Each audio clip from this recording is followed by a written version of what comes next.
Hi, welcome to Paco Park. Tapos na po tayo magbigay ng flyer sa vaccine compensation. Ayan po. Sayang po kasi ang araw, tsaka sayang din po yung pinaprint kung hindi po pamimigay. So, kailangan ikalat yung information na yon at napagbigyan nga natin itong mga estudyanteng ito ng Aurolio. Ayan. Marami pa po sila yung mga nagpa-practice. So, ibibigay lang sa kanila at ipagbigay din, alam din sa kanilang mga magulang. Malaki din po kasi ang ratio ng mga kabataan ngayon. Dapat itong mga matuto kasi sila ang future Dahil ilang dekada pa, ako mga 3 dekada pa, lola na ako. Hindi ko na siguro kayang maglalakad ng mga malalayo tsaka matatagal. Kasi nga, alam mo na, pagka aging ka na, medyo may mga ganong complication na. Pero sana hindi ko na abutin yung ganong panahon na ina-arthritis na ako, rinarayuma. May mga visitors dito sa Paco. Actually, palagi naman ako sa Paco. This is my 5th time around. Noong December, nandito rin ako, may kasama rin akong Patriot. Pero hindi ganito katao kasi ngayon kasi may pasok kaya may mga estudyante nagpa-practice. May mga ligaw na pusa dito, nakakalibang lang.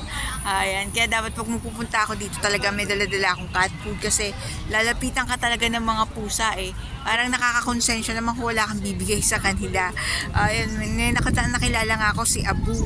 Yung pinakita ko sa inyo yung picture ni Abu, hindi ko naman siya mauuwi ng bahay dahil sigurado magpupumiglas siya sa jeep. Yun lang. Ang magagawa ko lang, bisitahin siya dito pag available ako. Anyway, taga Manila naman ako. This is only one ride. Diyan lang sa may UN, tapat ng World Health Organization. Tapos, lalakad na ako papunta dito. Ayan, ganun lang naman kadali. Marireach ko na si Abu. Ayan. Masarap kasi yung hangin Pag naglakad ako papalabas, papuntang NBI, at least na-refresh na ako.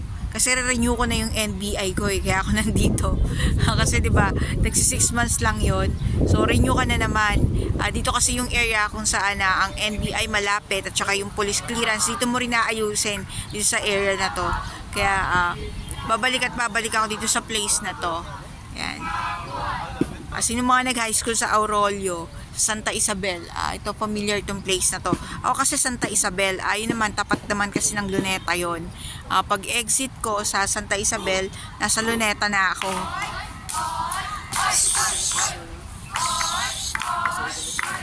Ayan, may isa Ayun black and white pa yung kulay niya Hindi naman mainit ngayon pagpunta ko, hindi mainit. Mahangin din.